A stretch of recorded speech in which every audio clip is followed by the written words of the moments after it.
at this point, I'd like you guys to actually give a huge round of applause for Alia's philosophy, so to say, because she was talking about the business, the numbers, etc. And she constantly mentioned about her mother handling her finances and her research team finding gaps, etc. for her. And what that means is that she focuses on her strengths and lets the others do, what they're good at. That's perfect teamwork. And, that brings me to the question about endorsements, etc. How do you decide what brand to take on? Is it just the money? Is it the philosophy? Have you ever said no to brands that offered a lot of money?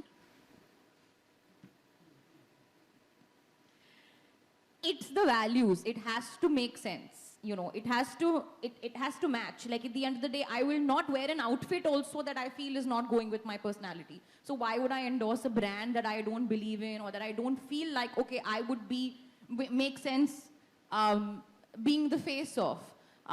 So yeah, I think it has to be a relationship that works both ways. If the brand believes in me, I need to believe in the brand. And that's the only way an authentic collaboration is possible. And if it's not authentic, people smell it, and then then it just kind of goes down the drain. So there's no point if you don't actually see a fit there. Are there categories that you would never endorse? Never say never, but I mean, you would avoid endorsing? I'm sure. What would they be? They are for me to know and you to find out. Okay. Then what brought you into production? I mean, what was the thought behind producing content? Well, it started off with a film like Darlings that came to me. A phenomenal film, by the way. I'm sorry to interrupt you. Yeah. Thank you so much. And what started off is maybe a bit of a mathematical calculation, being like, okay, I wouldn't want to load the production of the film, so I'll charge a lesser fee, and I'll take a back end on the film, and etc., and all of that. But actually, what I realized by that time was that I was getting way more interested in what happens behind the camera and what it takes to make a movie. 10 years into the industry, I have had my first film as a producer out, and I feel even now the understanding that I have gathered on making a film like Darlings has been so substantial, and I'm always learning. That's my motto, always continuously learn, continuously grow.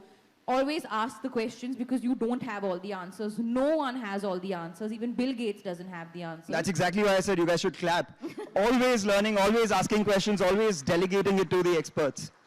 So you don't have to constantly make them forcefully clap for me if they don't really feel like clapping for me. Well, I mean, you got it. I'm just kidding. So I think that's where it came from, that, okay, yes, this is seeming financially the right thing to do, but it's also seeming the right thing to do for me as a creative individual 10 years into the industry. I mean, at that time it was 8 years, but still.